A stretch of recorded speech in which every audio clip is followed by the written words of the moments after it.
On Brexit, the Prime Minister's own red lines ruled out any sensible compromise deal. Only after she'd missed her own deadline to leave did the Prime Minister even begin to shift her position. But by then, she no longer had the authority to deliver. Her successor has no mandate at all.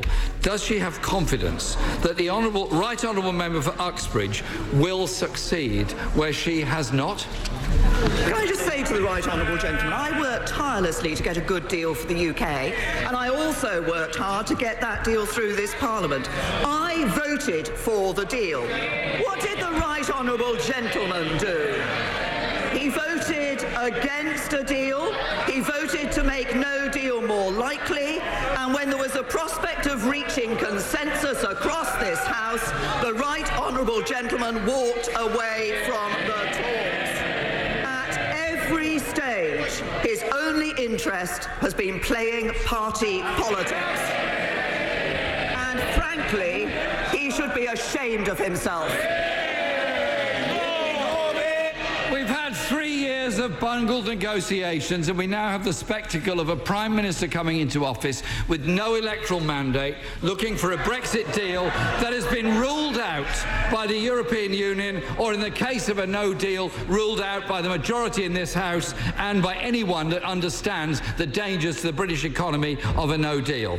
The next Prime Minister thought the Isle of Man was in the European Union, and that the European Union made rules about kippers that in fact were made by the government that he was part of.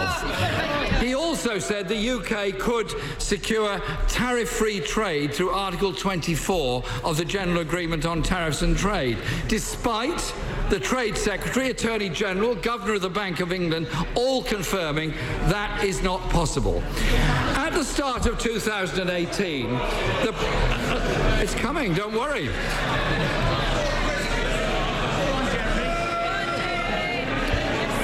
At the start of 2018, Mr. Speaker, the Prime Minister herself set up a new unit to counter fake news, charged with combating disinformation. How successful does she think that's been?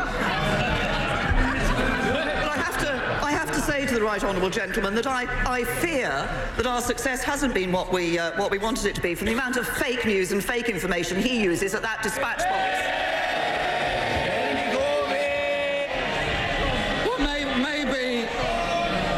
Maybe, Mr. Speaker, she can have a word with her successor on the way out. But let me conclude by welcoming some for today. Mr. Speaker, let me conclude by welcoming some of the Prime Minister's notable U-turns over the last couple of years.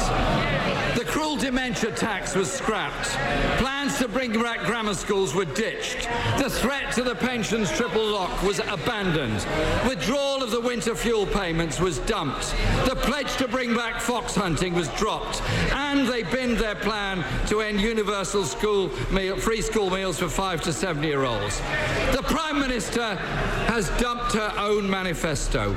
Given that her successor has no mandate from the people, no mandate in which to move into office, doesn't she agree the best thing the Right Honourable Member for Uxbridge could do later on today when he takes office is to call a general election and let the people decide their future?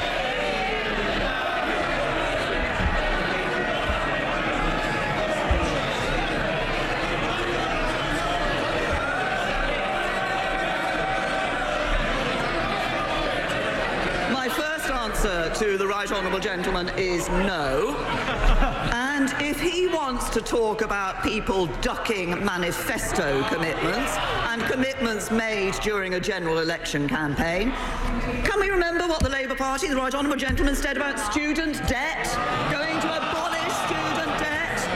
After the election, no, he rose back on that promise, What did he say during the general election? He was committed to Trident.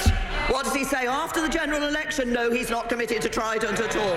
He has broken promise after promise to the people of this country. But I say to the Right Honourable Gentleman, as this is the last time that we will have this exchange across these dispatch boxes,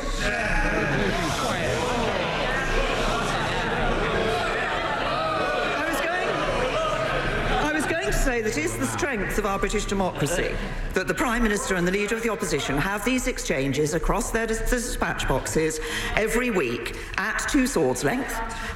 No quarter is sought and none is given.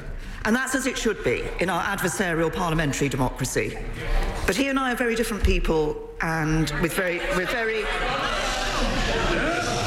different politicians.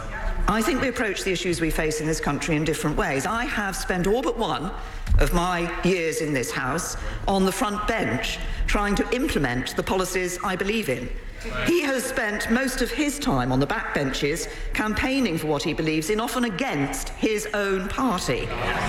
But what I think we both have in common is a commitment to our constituencies.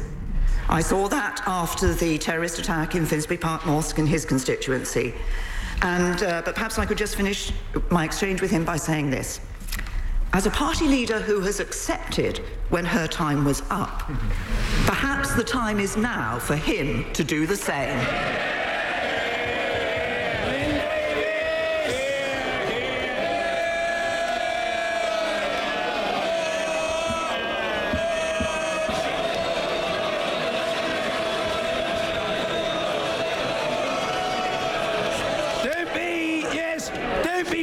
Mr. Davis, assert yourself, man. We must hear from you. Thank you very much, Mr. Speaker. I first met the honourable member from Maidenhead when she came campaigning with me in Bury in the very difficult days, the dark days of the late 1990s.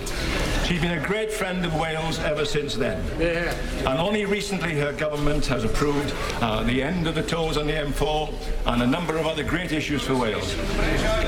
Can I ask the honourable member, the Prime Minister, the right honourable member, the Prime Minister, to encourage her successor to bring forward a bill to extend the general election franchise to all British citizens living overseas, where there's a wide diaspora of Welsh. Well, can I thank my honourable friend for his remarks? Can I thank him also for highlighting the work that the government has done in Wales? I would add to that there are over 95,000 people in Wales who had a pay rise this year as a result of the national living wage, and we've seen employment in Wales rise by 167,000 since 2010. So we have indeed seen Conservatives delivering for Wales. I know the concern there is about the franchise issues for overseas voters, and I'm sure that is something that my successor will wish to look at. But can I also say to my honourable friend that I discovered a new part of his past recently, which is that I believe he was once the bodyguard to the legendary Hollywood actress Lauren Bacall.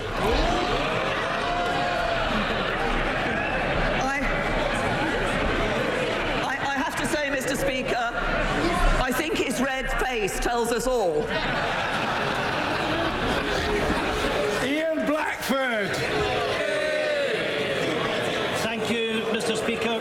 Prime Minister, it is fair to say that we have had our differences. It has not often been a shared meeting of minds. However, with the Prime Minister standing down today, the time for holding the Prime Minister to account has passed. Mr. Speaker, the burdens of office are considerable. The loneliness of leadership can be stark. Whilst there are times we have clashed on points of political difference, equally we have stood together when it has been right to do so. Over Salisbury and over the threats to the UK's national security. The Prime Minister has made sure that opposition leaders were informed rightly at key moments in national security. And in particular, her Chief of Staff, Gavin Barwell, has always sought to make sure that I was kept informed of important developments. Prime Minister, I wish you and Philip all the best for the future. As the Prime Minister departs, is she confident that the office of Prime Minister can be upheld by her flagrant successor?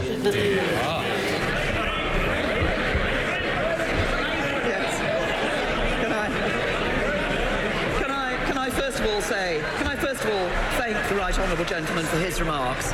He's absolutely right. He and I have a difference of opinion on some key issues, but I've been grateful for the position that the SNP has taken on some of those key issues of national security when it has stood alongside the government as we have faced the actions of our enemy. Can I also say to the Right Honourable Gentleman that I understand the point that he has made about keeping opposition leaders in touch with things that have taken place. And I would also like to take this opportunity, Mr. Speaker, to pay tribute to Gavin Barwell, who was a first-class member of this House, a first-class minister, and has been an absolutely first-class Chief of Staff. And in answer to the Right Honourable Gentleman's question, yes, I congratulate my Right Honourable friend for winning the Conservative leadership election. He will take over as Prime Minister, and I look forward to a first-class Conservative government under his leadership, delivering for the whole of the United Kingdom.